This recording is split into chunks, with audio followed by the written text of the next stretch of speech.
ሰላም ቤተሰብ እንዴት ናችሁ? ደህና ናችሁ ወይ? እግዚአብሔር ይመስገን በጣም ደህና ነኝ። እንግዲህ በትላንትና ቪዲዮዎች አይታችኋል ብዙ ነገር እና ሌላ ቤትም የተለቀቀ ቪዲዮዎች አሉ። ነገር ግን ስለነሱ ታውት። ምክንያቱም አብዛኛው ጊዜ እናውቃለን ያው የአብርሽ ቡችሎች ታውቃላችሁ ሩታ ምንም ሳሰራ ማለት ነው። ሲቀጥል ሩታ የሆነ ለመናገር ልንገራችሁ ማለት ከሰማይ ሆኖ እግዚአብሔር ለእናንተ ሰው ይልካል። ገባችሁ? እንደምሳሌ ልንገራችሁ ከሰማይ ሆኖ እግዚአብሔር ለእናንተ ሰው ነው የሚልከው እንጂ እግዚአብሔር ቀጥታ ለእናንተ ማለት ነው የሆነ ነገርን አያደርግም። ገባችሁ አይደለ? በሰው ተመስሎ ነው የሚመጣላችሁ። ሰው ነው የሚልከው። እግዚአብሔር ስላለ ነው ያ ሰው ለእናንተ የሚረዳው። ገባችሁ? ስለዚህ ምን ማለት ፈልጌ ነው ሩታ የሆነ ለመናገር ቡታጀራ ውስጥ ተወልዳ ብትፈጠርም ግን እንኳን ለቡታጀራ ሰዎች አይደለም ለብዙ ሰዎች የማደግ ምሳሌ የሆነች ልጅ ናት። በዚህ አጋጣሚ ልንገራችሁ ካላወቃችሁ። ገባችሁ አይደለ? አብርሃም ታደሰ አይደለም መጀመሪያ ለብዙዎቹ እንዲያድጉ ያደረገው አብርሃም ታደሰ አይደለም። ገባችሁ አይደለ? ሩታ ነች ለብዙዎቹ እስካሁን እንኳን ስሟ ያልቀዘቀዘ ማለት ነው። ገባችሁ አይደለ? ማንም ሰው ስሟን ከጠራ እየሮጠ የሚሄድ ማንም ሰው በሩታ ስም ከሆነ እየሮጠ የሚመጣ ማንም ሰው የሩታ ፎቶ ካለ እየሮጠ የሚመጣ ሩታ ብቻ ነች። ገባችሁ አይደለ? 2 ዓመትም ሆነ 3 ዓመትም 1 ዓመትም ሆነ ማለት ነው።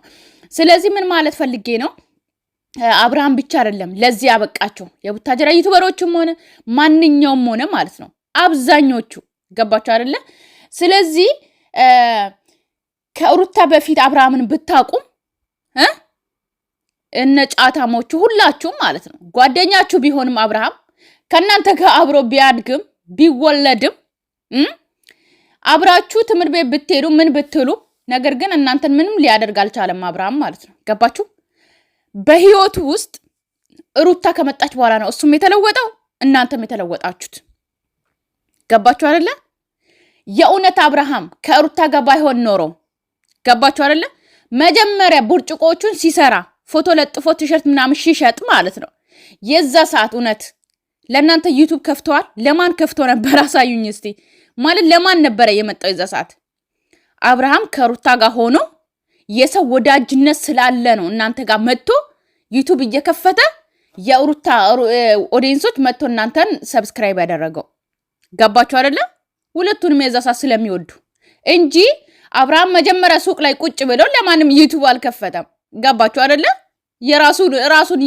ራሱን ማሳደግ አቅቶት ነበረ። በዚህ አጋጣሚ ምንም አይነት ውሸት ቢዋሽ ማደግ አልቻለም። ሩታ ሲጀመር እግዚአብሔር ለምን እንደሆነ አላቅም ከአብርሃም ጋር ያገናኘው ለምክንያት ሊሆን ይችላል። እግዚአብሔር እኮ ለመልካም ነው የሚያደርገው። ምክንያቱም እግዚአብሔር ጥፋት አያጠፋም። እሱ ያለ ሁሉ ትክክል ነው። ገባችሁ?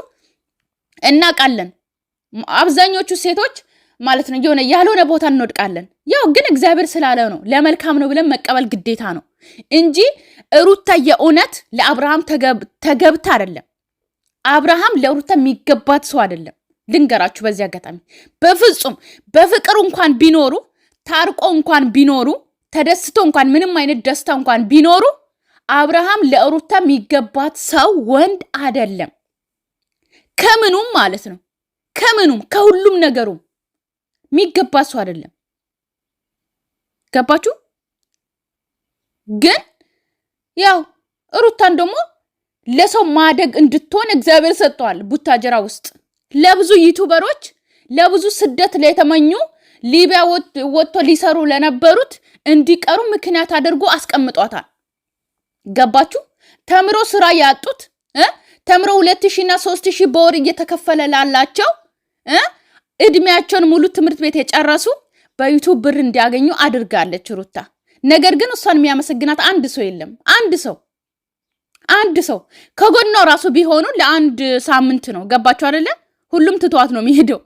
በዚህ አጋጣሚ ሁሉም ጀምሮ ማለት ነው እና ትናንትና አብርሃምን የአብርሃም አባትና የአብርሃም ወንድም ለምናችሁት ማምጣት አይጠበቅባችሁም። ለምናችሁት ስላመጣችሁት ነው እኔ እያቆሸሸችኝ እየገፋችኝ አብሬያት መኖር አልፈልግም ከሷ ጋር አብሬያት መኖር አልፈልግም እያለ ነው። ገባችሁ አይደለ? ያ ማለት አብርሃም ከሩታ ጋር መኖር አይፈልግም። ደጋግሞ ተናግሯል። ሲጀመር በቪዲዮም በብዙ ነገር ደጋግሞ ተናግሯል። ነገር ግን በአሁን ሰዓት ደግሞ አሁን ሰዓት ወቅቱን ታውቃላችሁ አይደለ? እንኳን እንደዚህ አራቁት እንኳን ሴት ላይ ሴት ደርቦ አይደለም። ሲጀመር በቅርቡ ነው ህግ እንደወጣ ታውቃላችሁ። ቢያንስ 4 ወር 5 ወር ነው። ገባችሁ አይደለ? ሚስቱ ላይ ሚስት መደረብ በህግ እንደሚያስቀጣ እሱ ሲጀመር በፊትም ያለ ነው ማለት 80 ሳይቀዱ ከሴት ጋር ሲማግጥ የተያዘ እንደሚቀጣ ታውቃላችሁ። ነገር ግን በአሁን ሰዓት ደግሞ ምንም አይነት ማለት ማስረጃ ምናምን ሳያስፈልግ ብቻ ከሴት ጋር ሚስት ያለው ደግሞ እሷም ደግሞ ባል ያላት ብቻ አንድ ላይ ከተገኙ እንዲያዙ በህግ እንደወጣ ታውቃላችሁ። ነገር ግን አብርሃምና ሩታም ሆነ የቡታጀራ ዩቲዩበሮች የሚያጠፉት እንዳለ ከዝሙት ምንም አይነት ለትውልድ ምንም አይነት ትምህርት የሚያስተምር ነገር እያስተላለፉ አይደለም። ስለዚህ ይሄ ሰሞን ካያችሁት በላይቭ ላይ ነው ላይቭ ቲክቶክ ላይቭ ላይ እየተሳሳሙ ምናምን የሆነ አለ አይደለ ለጊፍት ምናምን ብሎ ታውቃላችሁ እየተያዙ ነው እንዳለ ማለት ነው። ነገር ግን እኔ ከዚህ እስር እንዲተርፉ ያው ወደ መታረቂያ አዝማሚያ ስለገቡ ደስ ብሎኛል። ገባችሁ አይደለ? ነገር ግን በዚህ ከቀጠሉ እንደሚታሰሩ 100% እርግጠኛ ሆኜ ነው የምነግራችሁ ለእናንተ ማለት ነው። ገባችሁ?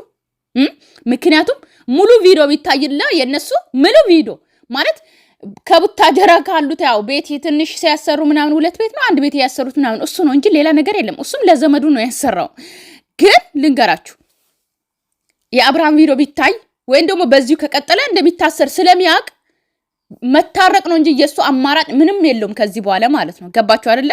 ምንም የለውም። ምክንያቱም ለትውልዱ የሚያስተምሩት እንዳለ ዝሙት ነው። ገባችሁ አይደለ? ሴት እና ወንድ ባለትዳር የሆኑት ወይም ደግሞ አራስ ሆና ሴት ተኝታ እሱ ከማንም ሴት ጋር መማገጥ እንደሚችል መተኛት እንደሚችል ሴት ላይ መደረብ እንደሚችል የኢትዮጵያ ወንዶች ማለት ነው። ገባችሁ አይደለ? አብርሃም የሚያስተምረው እሱን ነው በአሁን ሰዓት እኔ እንደተረዳሁት። የእናንተን አላውቅም። እኔ ግን የተረዳሁት እንደሱ ነው። ገባችሁ አይደለ? አንድ ሴት አራስ ሆና ወልዳ ወይም ደግሞ እርጉዝ እንደሆነች ገና እርግዝናዋን እንዳወቀ አንድ የኢትዮጵያ ወንድ የአበሻ ወንድ ሌላ ሴት ጋር ሄዶ ከሌላ ሴት ጋር ቪዲዮ መስራት እንደሚችል ሌላ ሴት ጋር እንደፈለገ መሆን እንደሚችል ዋና ውስጥ እንደመዋኘት በራቁቱ እንደሚችል ሌላ ሴት ከሚስቱ ሌላ የሆነች ሴት ወድሃለሁ አፈቅርሃለሁ እያለች እሱን ግንባሩን እንደፈለገች መሳም እንደምችል ልክ እንደ ሚስት መሆን እንደምችል ገባችሁ አይደለ? ሚስት ላይ ሚስት እያለው ባለትዳር ሆኖ ሚስት ልጅ እያለው አራስ ሆና ተኝታ ሌላ ሴት መጣ አፈቅርሃለሁ ወድሃለሁ ካንተ ጋር ልተኛ አስደስታለሁ ብላ ማረግ እንደምችል ከሷ ጋር መሆን እንደሚችል አንድ አበሻ ወንድ አንድ ሴት ተጣልታም ሆነ አብርሃም አደጋግሞ የሚያወራው ምንድነው? ሩታ ያ ውሃ ይደፋችሁ ነው ደጋግሞ የሚያወራው። እሱ ግን ከዛ በፊት ያጠፋውን ያ ሁሉ ጥፋት ሸፍኖ ቀብሮታል በሉት። በቃ ምንም አይነት ጥፋት እንዳላጠፋና ሩታን ሊለምናት ወይም ደግሞ የሆነ ጥፋት ትንሽ ጥፋት እንዳጠፋ ከዛ ሊጠይቃት ቤት ሲሄድ እናቷና አባቷ ቤት ውሃ ደፍታ እንዳባረረች ነው እሱ ሁሌ እየተናገረ ያለው። ገባችሁ? በጣም ሲምፕል አድርጎ ማለት ነው። እሱ ሩታ ያጠፋችው በጣም ትልቅ ነገር ነው። እሱ ምንም እንዳላጠፋ ነው እየተናገረ ያለው ደጋግሞ። ገባችሁ አይደለ?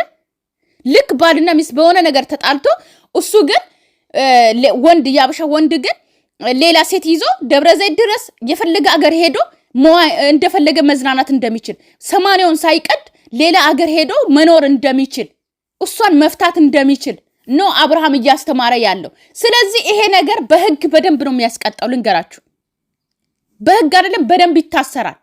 ገባችሁ አይደለ? ስለዚህ አብርሃም ምንድነው አማራጩ? ከሩታ ጋር መታረቅ፣ ይሄ ስራ መተው። ገባችሁ አይደለ? ወደ ትክክለኛ ስራ ከሆነ ዩቲዩብ ከሆነ መስራት፣ ጥሩ ነገር መስራት፣ ዝሙትን ማስፋፋትን መተው። ገባችሁ አይደለ?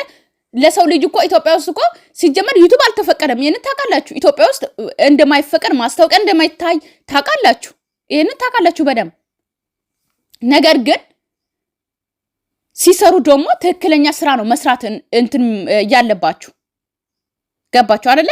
እንጂ ዝሙትን ማስፋፋት ለዓለም እንደዚህ መስራት እንደሚችል ሀበሻ ባህል እንደሌለው በቃ የሀበሻ ተግባር ለትውልዱ የሚያስተምሩት መጥፎ ነገር ስለሆነ ያሳስራቸዋል። እንኳን ላይቭ ላይ እንኳን ስለተሳሳሙ ለትውልዱ መጥፎ ነገር እያስተማሩ ነው እየተባሉ እየታሰሩ ያለ ሰዎች ስለና አብርሃም ደግሞ በደንብ ብንሰራበት አንድ ቀን ሙሉ ቲክቶክ እና ዩቲዩብን ፌስቡክን ብንሞላው ይታሰራሉ። ስለዚህ ያው እኛ ደግሞ እንደምንወዳቸው እንደምናከብራቸው እነሱ ባያከብሩንም በሃይማኖት ቢጫወቱ ወደ ነበሩበት በሰላም እንዲመለሱ እንመክራለን። መጀመሪያ ገባችሁ አይደለ?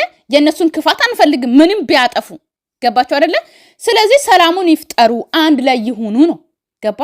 ግን አብርሃም ደግሞ እንደ በፊቱ የማግጥ ምናምን ደጋግሞ ያስራ ለመስራት ሳይሆን ሩታን ሊያከብራት እንደ ሴት ክብር ሊሰጣት ከሆነ ግን ሳይፈልግ ትዳር ውስጥ እንዳይገባ አለቅ። በተረፈ ሰላማችሁ ይብዛልኝ። ወዳችኋለሁ። ባይ ባይ።